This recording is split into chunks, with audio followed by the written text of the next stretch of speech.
ആദ്യമായിട്ട് ഞാൻ എല്ലാവർക്കും നമസ്കാരം. ഈ 13.8 ചാനലിൻ്റെ വീതിയിൽ വീണ്ടും വരികയാണ്. ഒരവസരം കൂടി കിട്ടിയതിൽ വളരെ നന്ദി. അതിൻ്റെ പ്രവർത്തകരോട് ഞാൻ നന്ദി പറയട്ടെ. നമുക്കിന്ന് ആത്മാവിനെക്കുറിച്ച് കുറച്ച് സംസാരിക്കാം. എന്താണ് ആത്മാവ് സംഗതിയെക്കുറിച്ച് സംസാരിക്കാം. ഇതേ ഇപ്പോൾ ഇവിടെയുള്ളത് യുക്തിവാദികളായിരിക്കുമെന്ന് ഞാൻ കരുതുന്നു. കുറച്ച് പേരെങ്കിലും യുക്തിവാദ പഠന പാഠ്യപദ്ധതിയിലെ ആദ്യത്തെ അധ്യായമാണിത്. അങ്ങനെ പറയുന്നതിന് കാരണം എന്ന് വെച്ചാൽ ഞാനും ഒരുപാട് ഈ പീഡകൾ അനുഭവിച്ചിട്ടുള്ള ആളാണ്. ഈ ആത്മാവ്, പ്രേതം എന്നൊക്കെ. ഞാൻ അനവധി വർഷങ്ങളായി യുക്തിവാദ സംഘടനകളുടെ ഓരഞ്ചാരി നടക്കുന്ന ഒരാളാണ്. അതിലത്തെ ആളല്ല, ഓരഞ്ചാരി നടക്കുന്ന ആളാണ്. ശരിക്കും പറഞ്ഞാൽ ട്രൗസറിൽ നിന്ന് മുണ്ടിലേക്ക് കയറിയപ്പോൾ തന്നെ ഞാൻ അതിൻ്റെ ആളായി മാറിയിട്ടുണ്ടായിരുന്നു. പക്ഷെ അപ്പോഴും എന്നെ ബാധിച്ചിരുന്ന വലിയൊരു പ്രശ്നമുണ്ടേ. അതായത് എൻ്റെ അമ്മയും അമ്മാമ്മയൊക്കെ ഭയങ്കര ഭക്തകളാണ്. ഞങ്ങൾക്ക് തറവാട്ടമ്പലമൊക്കെ ഉണ്ട്. അവർ ഈ പ്രേത കഥകൾ, ആത്മാവിൻ്റെ കഥകൾ ദിവസേന പറഞ്ഞു തരും. എനിക്ക് കേൾക്കാൻ, പകൽ കേൾക്കാൻ ഭയങ്കര താല്പര്യമാണ്. പക്ഷേ രാത്രിയായ ഭയങ്കര പ്രശ്നമാണ്. രാത്രി കിടക്കുമ്പോൾ പായയ്ക്ക് ചുറ്റും ഇരുമ്പിൻ്റെ കഷ്ണങ്ങൾ 4 വശത്തും വെച്ചിട്ട് കിടക്കുക. കാരണം ഇരുമ്പിനെ കടന്നിട്ട് ആത്മാവ് വരില്ല എന്നുള്ള ഒരു ധൈര്യം. അങ്ങനെയൊക്കെയായിരുന്നു എൻ്റെ ബാല്യങ്ങൾ. കൗമാരത്തിൽ അങ്ങനെ തന്നെയാണ്. അങ്ങനെ കടന്നു വന്നിട്ടാണ് ഈ യുക്തിവാദി സംഘത്തിലൊക്കെ വന്ന് അവരായിട്ട് സഹകരിക്കാൻ സംഘത്തിൻ്റെ പ്രവർത്തനങ്ങളല്ല, അവരായിട്ടുള്ള മൊത്തം ഇടപാട് ഇതിലുണ്ട്. ക്ലാസ്സുകൾ കേൾക്കും, സമ്മേളനം കേൾക്കും.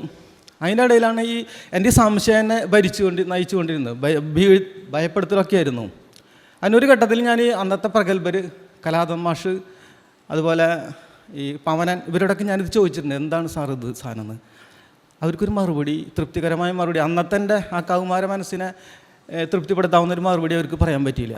അതുകൊണ്ട് ഈ ബാധ യുക്തിവാദി എന്ന നിലയിലായിട്ടും കുറേ കാലം തുടർന്നു. പിന്നീട് പരിണാമശാസ്ത്രത്തിലേക്ക് വന്നപ്പോഴാണ് സംഗതി എന്താണെന്ന് മനസ്സിലായത്. അത് മനസ്സിലാക്കി വന്നപ്പോൾ ഈ പാമ്പിൻ്റെ ഒറ ഉരിഞ്ഞു പോണ പോലെ ഈ ആത്മാവ് ഉള്ളിൽ നിന്ന് കടന്നുപോയി. പിന്നെ എനിക്ക് പ്രശ്നങ്ങളൊന്നുമില്ല. അപ്പം അത്തരം കാര്യങ്ങൾ നമ്മൾ അറിയേണ്ടതുണ്ട്. അതുകൊണ്ടാണ് ഞാനിത് നമ്മുടെ യുക്തിവാദ ആശയ പാഠ്യപദ്ധതിയിലെ 1-ാം അധ്യായം എന്ന് പറഞ്ഞത്. അപ്പം നമ്മൾ അറിയേണ്ടതുണ്ടത്. അതുകൊണ്ടാണ് ഞാനങ്ങനെ പറഞ്ഞത്. എന്താണ് സംഗതി? എന്താണ് ആത്മാവ്? ഇരിക്കുന്നവർക്ക് ആത്മാക്കളാണ്, ഞാനടക്കം വിശ്വാസികളുടെ പക്ഷത്ത് നിൽക്കുമ്പോൾ. നമ്മളിത് അറിയുന്നത് മതത്തിൽ നിന്നാണ്. മതം പറയുന്നതാണ് നമ്മൾ അറിഞ്ഞത്. എന്നുവെച്ചാൽ ഏറ്റവും കൂടുതൽ നമ്മൾ ഇതിനെക്കുറിച്ച് ബോധം വരുന്നത് മരിച്ചതിന് ശേഷം, മരണാനന്തര കർമ്മങ്ങളിലൂടെ നമ്മളിത് കൂടുതൽ അറിയപ്പെടുന്നത്. ജനിക്കുമ്പോൾ ആരും ആത്മാവിനെ തിരയാറില്ല. മരിച്ചു കഴിഞ്ഞാൽ ഭയങ്കര ബിസിനസ്സാണ്. നമ്മൾക്ക് അത് കൂടാതെ നിൽക്കാൻ പറ്റില്ല. ഏതൊരു വിഭാഗത്തിനും അങ്ങനെ തന്നെയാണ്. അപ്പോൾ മതം പറയുന്ന തരത്തിലുള്ള ഒരു ആത്മാവ്, അങ്ങനെ സാധനം ഇല്ല. അതൊരാത്മാവില്ല.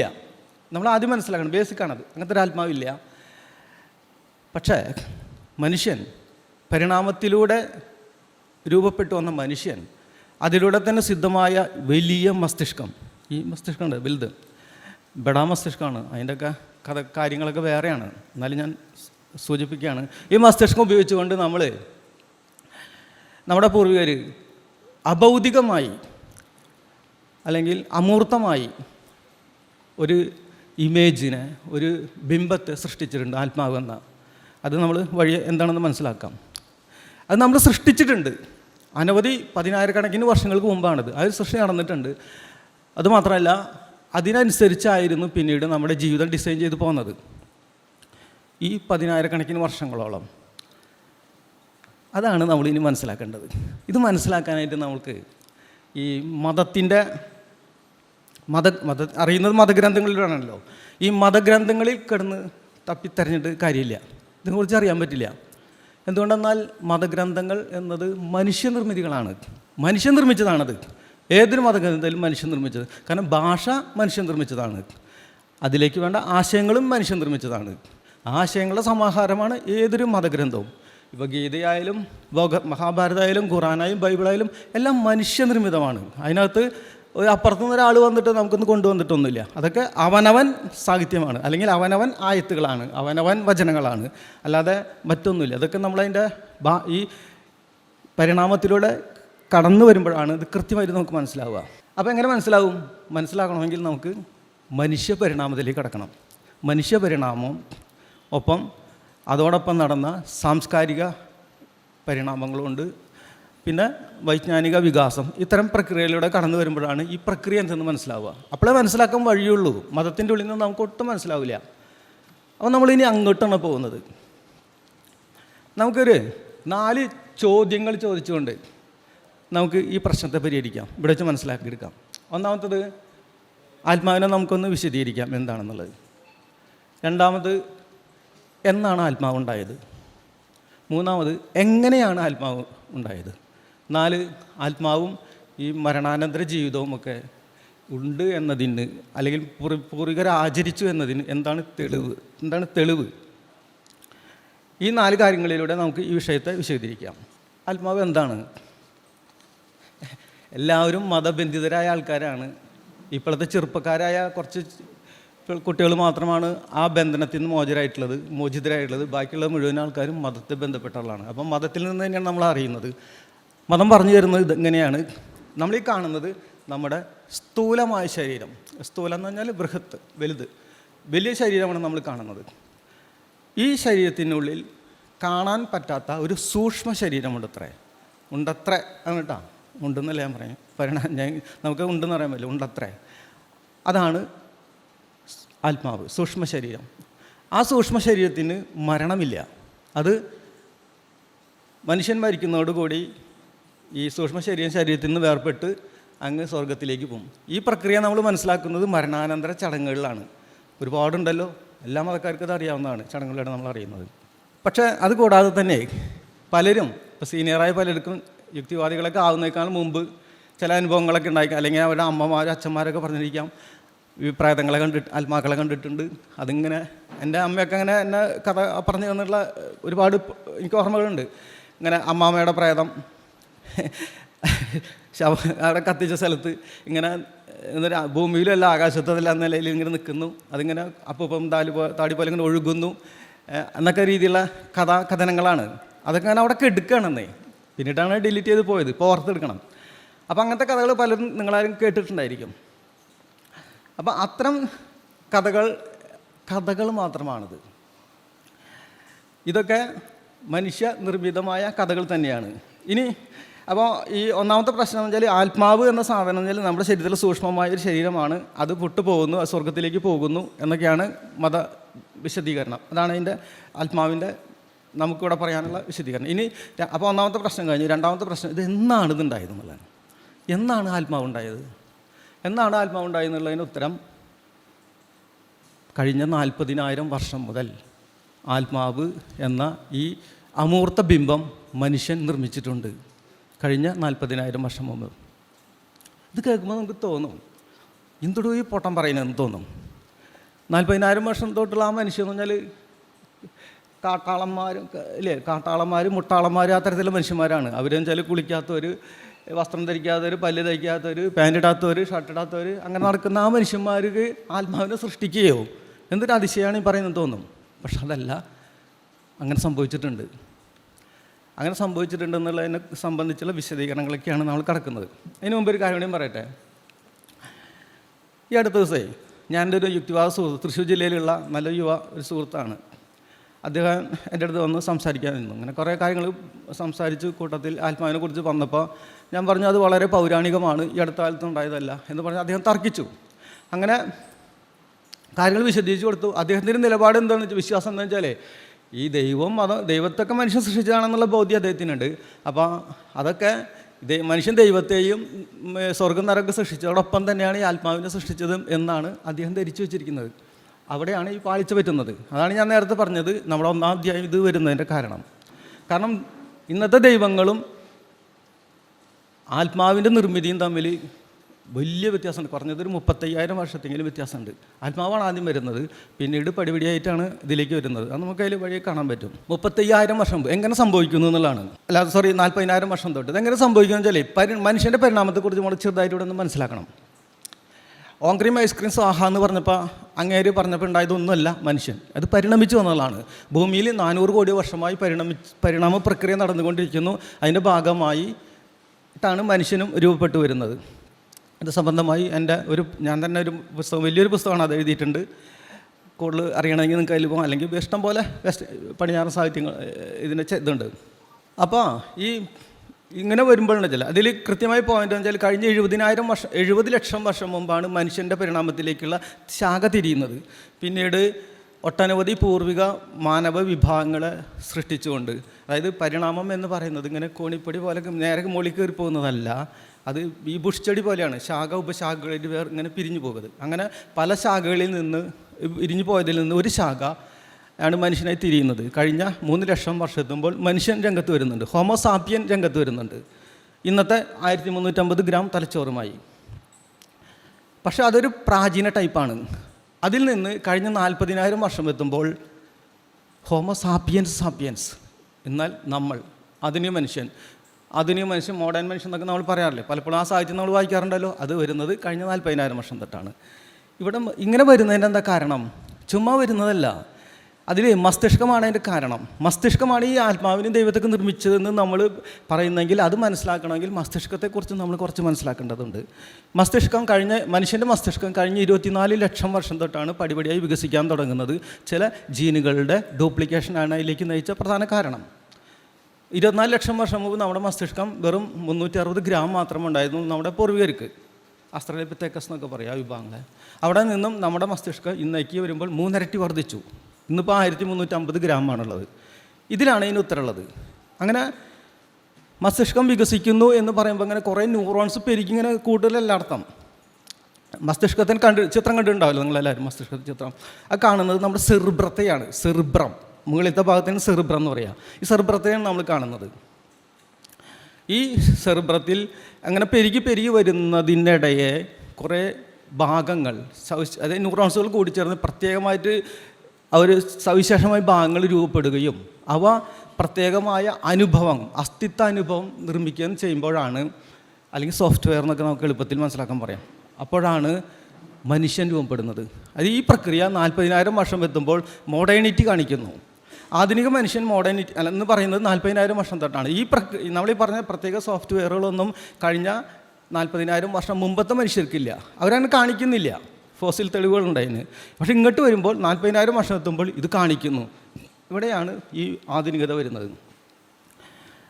അങ്ങനെ കുറേ പ്രത്യേകമുണ്ട്, കുറേ എണ്ണമുണ്ട്. നമ്മൾ അതിലേക്കൊന്നും പോകാൻ നേരമില്ല. നമുക്ക് പ്രത്യേകമായിട്ട് ചില സോഫ്റ്റ്വെയറുകളാണ് നമ്മളോട് എടുത്ത് കാണിക്കുന്നത്.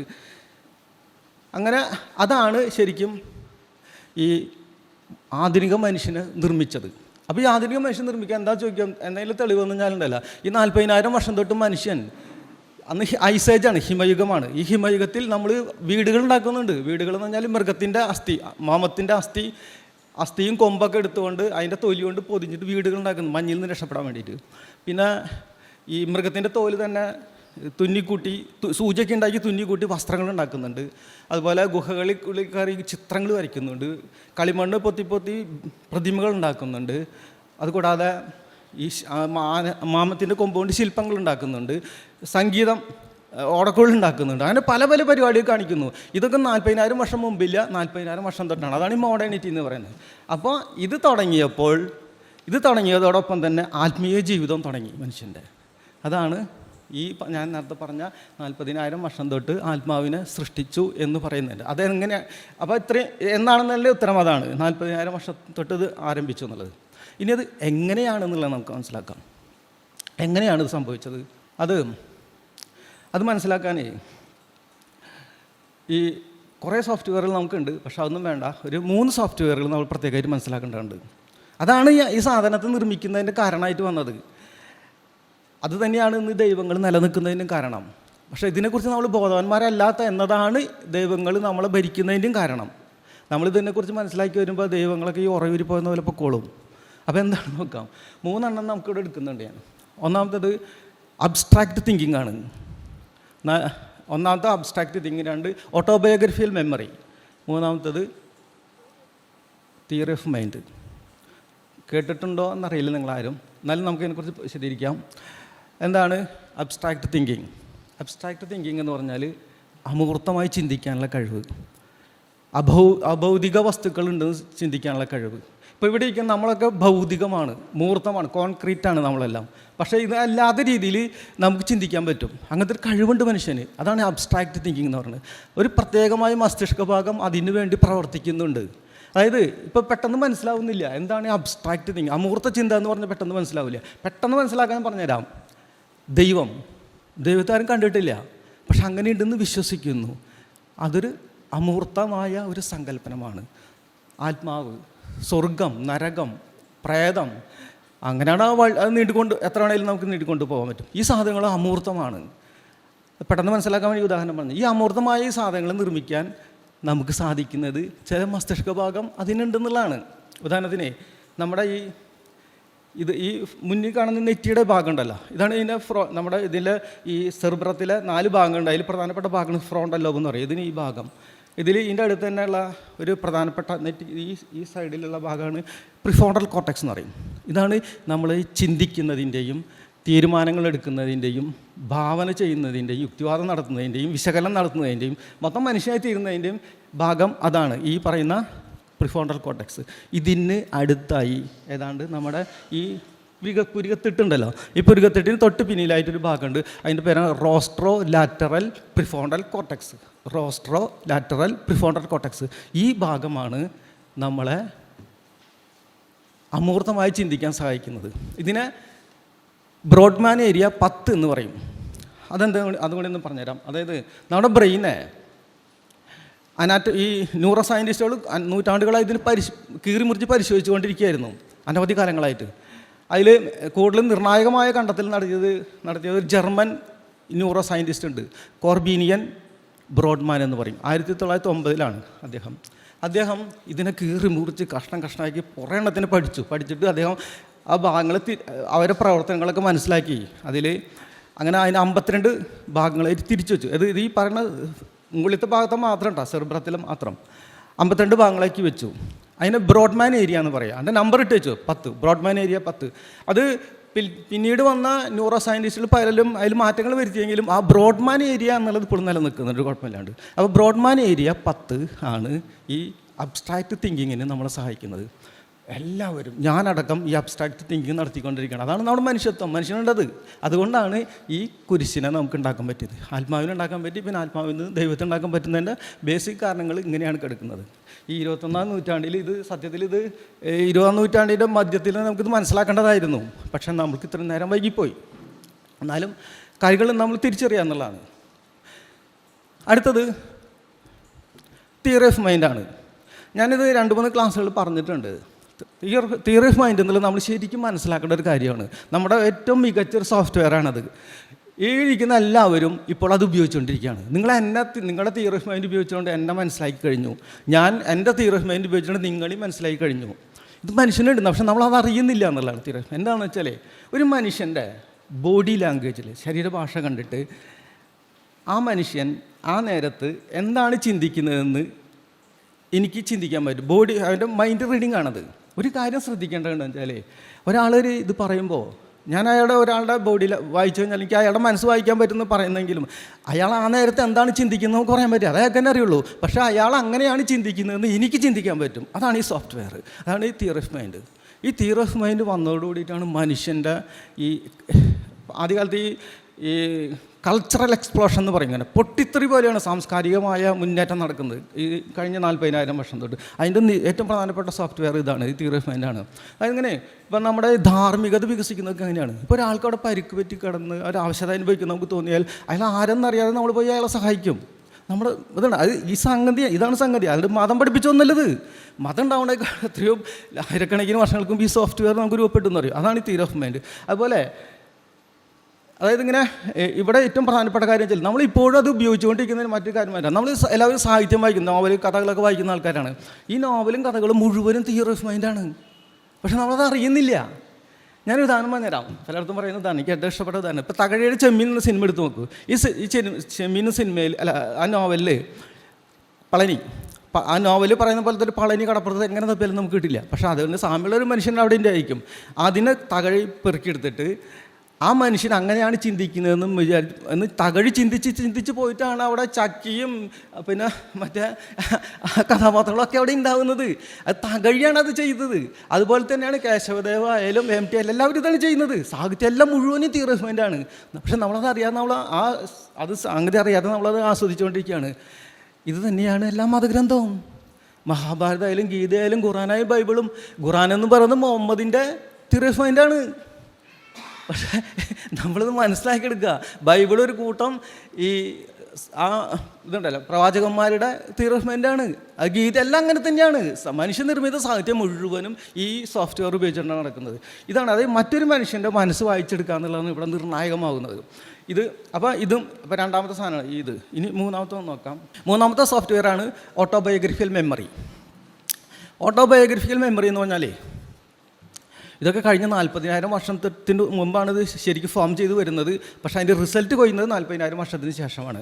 എങ്ങനെയാണെന്ന് വെച്ചാൽ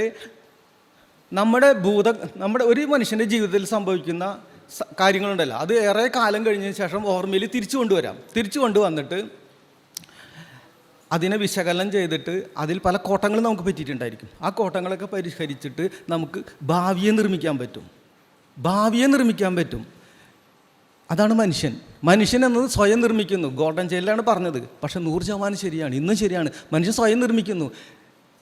അങ്ങനെ സ്വയം നിർമ്മിച്ചൊരു മനുഷ്യനാണ് ഞാനൊരു കൽപ്പണിക്കാരനാണ്.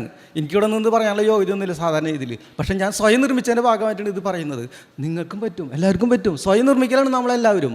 സ്വയം നിർമ്മിക്കുക. ആ സ്വയം നിർമ്മിക്കുന്നതിന് എൻ്റെ ഭൂതകാലത്തെ സംബന്ധിച്ചുള്ള കാര്യങ്ങൾ ഞാൻ വിശകലനം ചെയ്ത് തന്നപ്പോൾ ഇതൊന്നും പോരാ എന്ന് തീരുമാനിച്ചതിൻ്റെ പുറത്താണ് ഈ പരിണാമം പഠിച്ചതും പുസ്തകം എഴുതിയതും ഇപ്പോൾ ഇവിടെ വന്ന് നിൽക്കുന്നത്. ഇതാണ് എൻ്റെ യോഗ്യത. ഇത് മനസ്സിലാക്കുക എന്നുള്ളതാണ്. അപ്പോൾ ഓട്ടോബയോഗ്രഫിക്കൽ മെമ്മറി അതിൻ്റെ ചെറിയൊരു ഭാഗം മാത്രമേ ഇവിടെ പറയുന്നുള്ളൂ. നമ്മുടെ സമയത്തിൻ്റെ ഉള്ളിൽ ഒതുക്കാൻ വേണ്ടിയിട്ടാണ് ഞാനത് ചെയ്യുന്നത്. അപ്പോൾ ഈ 3 സോഫ്റ്റ്വെയറുകൾ ഇതൊക്കെ കഴിഞ്ഞ 40,000 വർഷത്തിന് ശേഷം വളരെ ശക്തമായി മനുഷ്യൻ്റെ ഈ സാമൂഹ്യ ജീവിതത്തിൽ പ്രയോഗിക്കുന്നതോടുകൂടി അവിടെ മോഡേൺ മനുഷ്യൻ ഹോമോസാപ്പിയൻസ് രംഗത്ത് വരുന്നു. ഇനിയാണ് ആത്മാവ് വരുന്നത് എങ്ങനെയാണെന്ന് അറിയേണ്ടത്.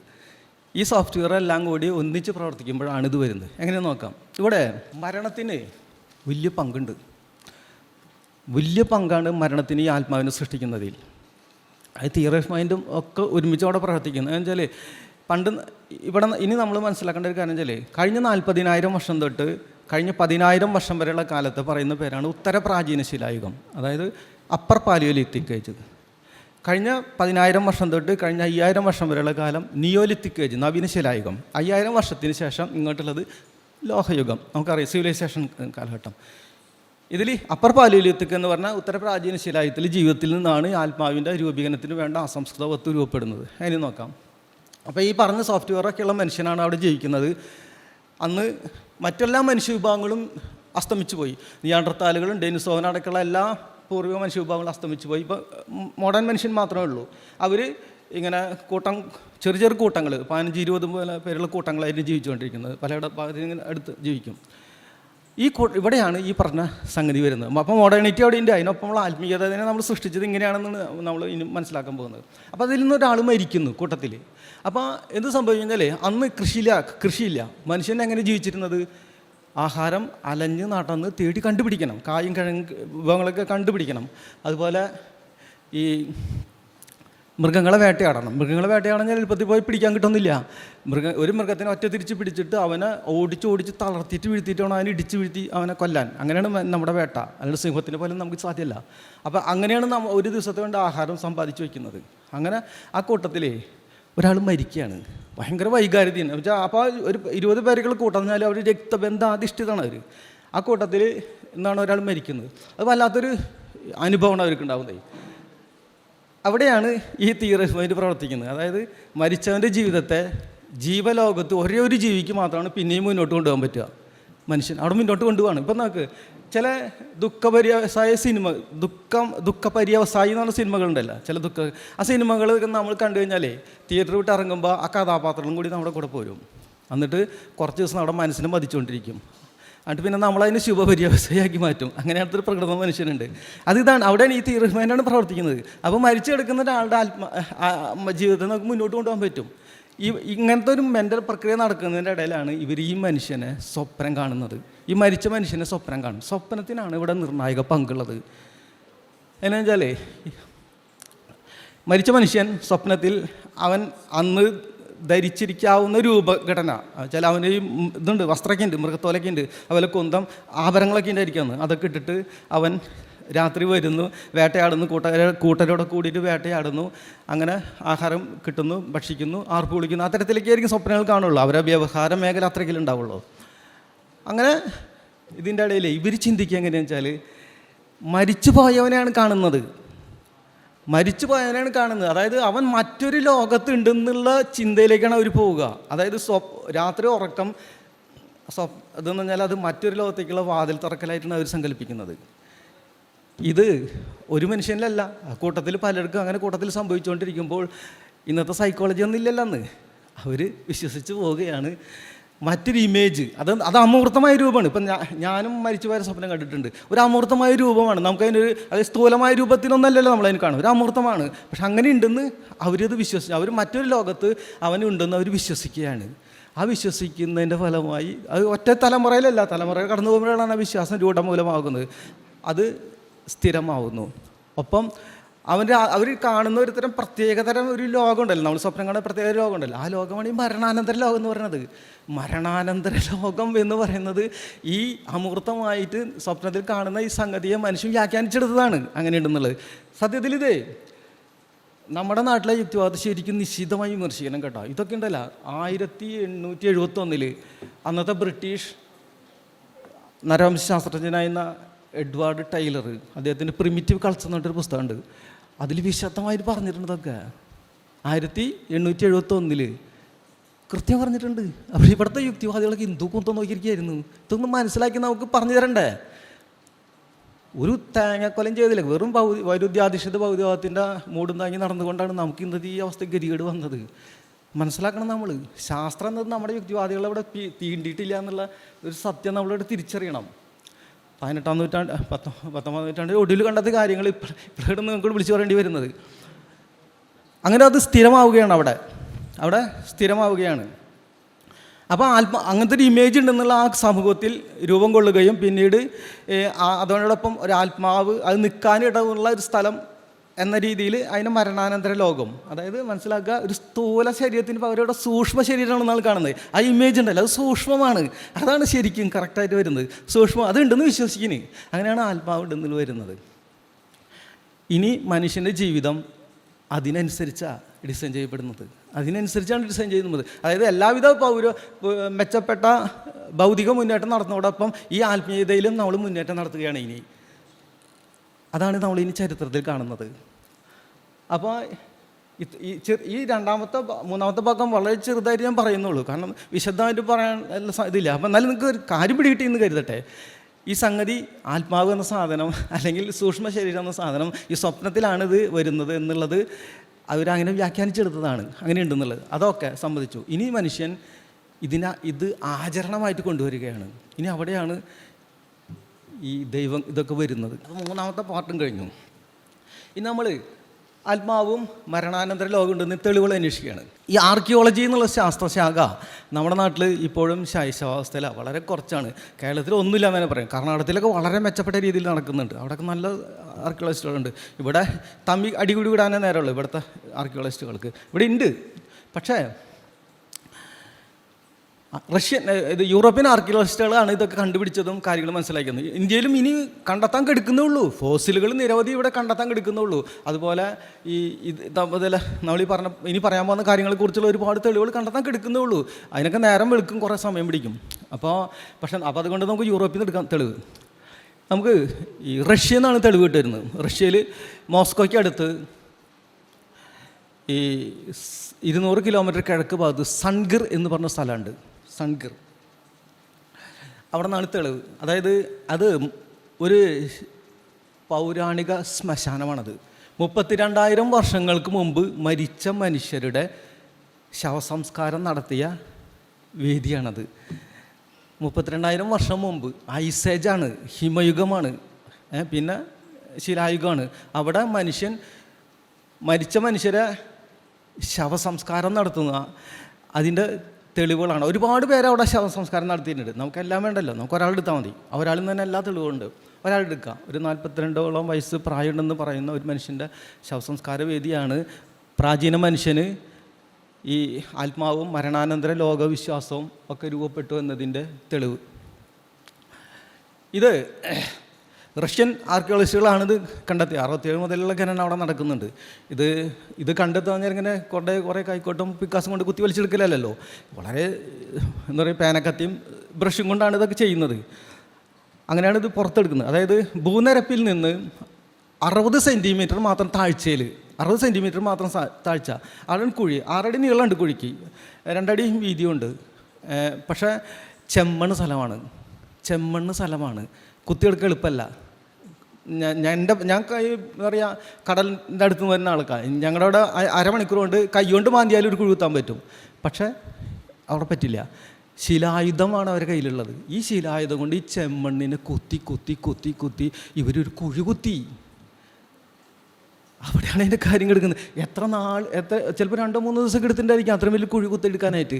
കുത്തി കുഴി എടുത്തിട്ട് അവർ അതിൽ അവരിൽ മരിച്ച മനുഷ്യനെ ആചാരപരമായി വളരെ ഭവ്യതയോട് കൂടിയിട്ട് അവർ ശവസംസ്കാരം നടത്തുകയാണ്.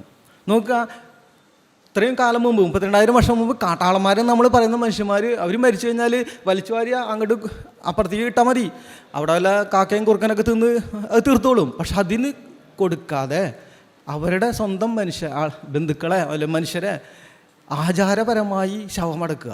അതെങ്ങനെയാണ്? അവിടെയാണ് അതിൻ്റെ മർമ്മം കെടുക്കുന്നത്.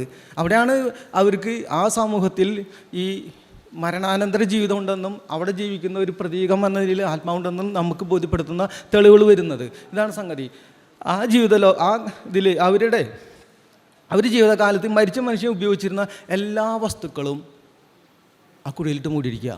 ആ കുഴിയിട്ട് മൂടിയെന്ന് പറഞ്ഞാലുണ്ടല്ലോ, ഈ മോമത്തിൻ്റെ കൊമ്പ് കൊണ്ടുണ്ടാക്കിയ മാല. മോമത്തിൻ്റെ കൊമ്പ് പറഞ്ഞാൽ ഇഷ്ടംപോലെ മാമത്ത് അവിടെ ഉണ്ട്. അന്ന് ഭക്ഷണ പട്ടികയിൽ വരികയാണ് മാമത്ത്. അതിനെ കൊന്നിട്ട് അതിൻ്റെ കൊമ്പ് മുറിച്ചെടുത്തിട്ട് കൊച്ചു മുത്തുമണികളാക്കിയിട്ട് മാല ഉണ്ടാക്കിയിട്ട്, വള്ളി കോർത്തിട്ട് മാല ഉണ്ടാക്കിയിട്ട്, ആ മാല കഴുത്തിലും കയ്യുമ്മലും അരയിലും ശരീരത്തിൻ്റെ പല ഭാഗങ്ങളിൽ അണിഞ്ഞിരിക്കുക. നമ്മളിപ്പോൾ ഈ എന്താണ് മെസ്കിക്കോ എന്നൊക്കെ വെച്ചാൽ ആദിവാസികളുടെ ചിത്രം കാണാറുണ്ടല്ലോ, കോഴിത്തൂലൊക്കെ വെച്ച് വളരെ ഭംഗിയായിട്ട് അതുപോലെ തന്നെ ആ രീതിയിലാണ്. പിന്നെ കുറുക്കൻ്റെ പല്ല് കൊണ്ടുവന്നിട്ട് അത് സൈഡിൽ കൂടെ ഓട്ടോ തുളച്ചിട്ട് അതും ഒരു അരപ്പട്ട അരയിൽ കെട്ടിയിരിക്കുകയാണ്. പിന്നെ കഴുത്തിൽ ഏതൊരു മൃഗത്തിൻ്റെ അസ്ഥി ഉരച്ച് ഷേപ്പാക്കി എടുത്തിട്ട് ഒരു പതക്കം. പിന്നെ അവൻ്റെ ഉപയോഗിച്ചിരുന്ന എല്ലാ ശിലാ ഉപകരണങ്ങളും അവിടെയുണ്ട്. അതുകൂടാതെ അവൻ്റെ കുന്തം. ഈ കുന്തത്തിൻ്റെ മുകളിൽ ത്രികോണമുണ്ട്, പക്ഷെ വടി ദ്രവിച്ചു പോയി. ചുറ്റും ആ ഗുഹയിൽ നിറയെ ചുവന്ന ചായങ്ങളാണ്. ഇതൊക്കെ എന്തിനാണ് ചെയ്തു വെച്ചിട്ടുള്ളത്?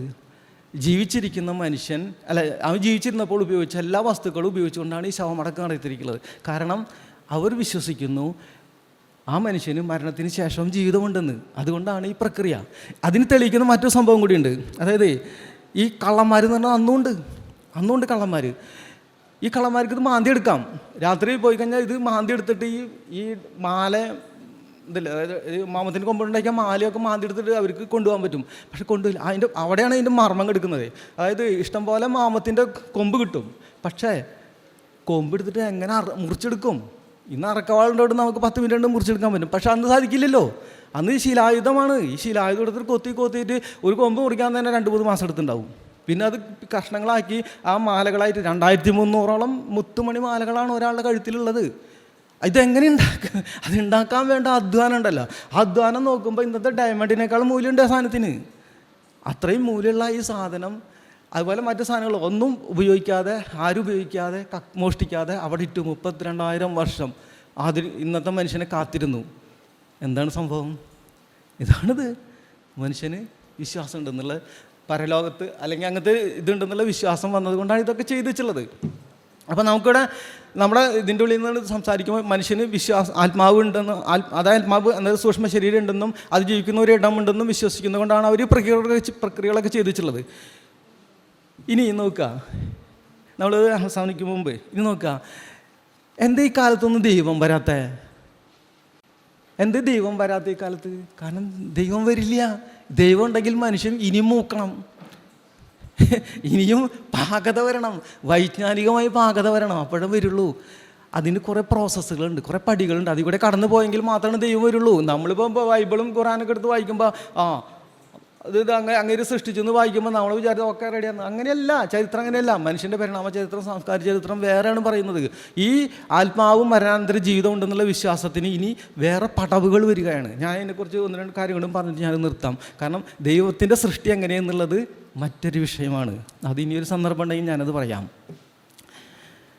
അതിന് നോക്കാം. ഈ ആത്മാവിനെ ഉണ്ടെന്നുള്ള വിശ്വാസമുള്ള പ്രതലത്തിൽ ജീവിക്കുന്ന മനുഷ്യർ ആ ഉത്തരപ്രാചീന ശിലായുഗത്തിൽ തന്നെ ഇതിൽ മാറ്റം വരുന്നുണ്ട് കുറച്ച് കഴിഞ്ഞപ്പോൾ. അതെങ്ങനെയാണെന്ന് വെച്ചാൽ നാളെ പറഞ്ഞ അറിവ് നേടുന്നതിൻ്റെ ഭാഗമാണ്. ഈ അറിവ് നേടുക എന്ന് പറഞ്ഞാൽ ഓങ്ക്രീം ഐസ്ക്രീം സ്വാഹ എന്ന് പറഞ്ഞാൽ കിട്ടുന്നതെന്നല്ല അറിവ്. മനുഷ്യൻ ചിന്തിച്ചിട്ടാണ് അറിവ് ഉണ്ടാക്കുന്നത്. കഴിഞ്ഞ 24 ലക്ഷം വർഷം തൊട്ട് തുടങ്ങിയ പ്രക്രിയയാണ് അറിവ് ഉൽപ്പാദനം. മസ്തിഷ്കം വികസിക്കാൻ തുടങ്ങുക അങ്ങനെയാണ്. 24 ലക്ഷം വർഷം തൊട്ടുള്ള നമ്മുടെ പൂർവികർ നമ്മുടെ അന്നത്തെ അറിവുണ്ടല്ലോ, അവരെ തലച്ചോറ് 650 ഗ്രാം തലച്ചോറുള്ളപ്പോൾ തന്നെ നമ്മൾ ചിന്തിച്ചിട്ടും അതുപോലെ ടൂൾസ് ഉണ്ടാക്കാനൊക്കെ തുടങ്ങി. ആ പ്രക്രിയ തുടർച്ചയായിട്ടാണ് ഇന്നും നടക്കുന്നത്. അങ്ങനെ അറിവുണ്ടാക്കേണ്ട ഭാഗമായിട്ടാണ് ഈ വികാസം വരുന്നത്. എങ്ങനെയാണെന്ന് വെച്ചാൽ അടുത്ത വികാസം എന്ന് പറയുന്നത് അനിമിസമാണ്. അനിമിസം എന്ന് പറഞ്ഞാൽ മനുഷ്യന് മാത്രമല്ല മറ്റു ജീവികൾക്കും ജീവനില്ലാത്ത വസ്തുക്കൾക്കും ആത്മാവുണ്ടെന്നുള്ള ഒരു വിശാലമായ ഒരു വിശ്വാസ പ്രതലമാണ് ഈ അനിമിസം എന്ന് പറയുന്നത്. അതൊക്കെ ഈ കഴിഞ്ഞ പറഞ്ഞ ഈ എഡ്വാർഡ് ടൈലറിൻ്റെ സംഭാവനകളാണ് ശരിക്കും കൊണ്ടുവന്നുള്ളത്. അപ്പോൾ എന്ന് വെച്ചാലുണ്ടല്ലോ, അതായത് പുഴയ്ക്കും മലയ്ക്കും അതുപോലെ മരങ്ങൾക്കും കുന്നിനും സൂര്യനും ചന്ദ്രനും നക്ഷത്രങ്ങൾക്കും എല്ലാം ആത്മാവുണ്ടെന്നുള്ള വിശ്വാസം, അതാണ് അനിമിസം. വിശാലമായ പ്രതലത്തിലേക്ക് കിടക്കുന്ന മനുഷ്യൻ. ഈ അനിമിസം വന്നു എൻ്റെ ഇത് അവസാനിപ്പിക്കാറായി. അതിലേക്ക് ഉള്ള ഇതാണ്. ആദ്യം അനിമിസം വന്നു. അനിമിസം ഇപ്പോഴും നമ്മുടെ നാട്ടിലുണ്ട് കേട്ടോ, നമ്മുടെ നാട്ടിലുണ്ട്. അത് ഈ സെമിറ്റിക് മതങ്ങൾക്ക് മാത്രമേ അനിമിസം ഇല്ലാത്തുള്ളൂ. ഇപ്പോഴും നമ്മുടെ നാട്ടിലുണ്ട്.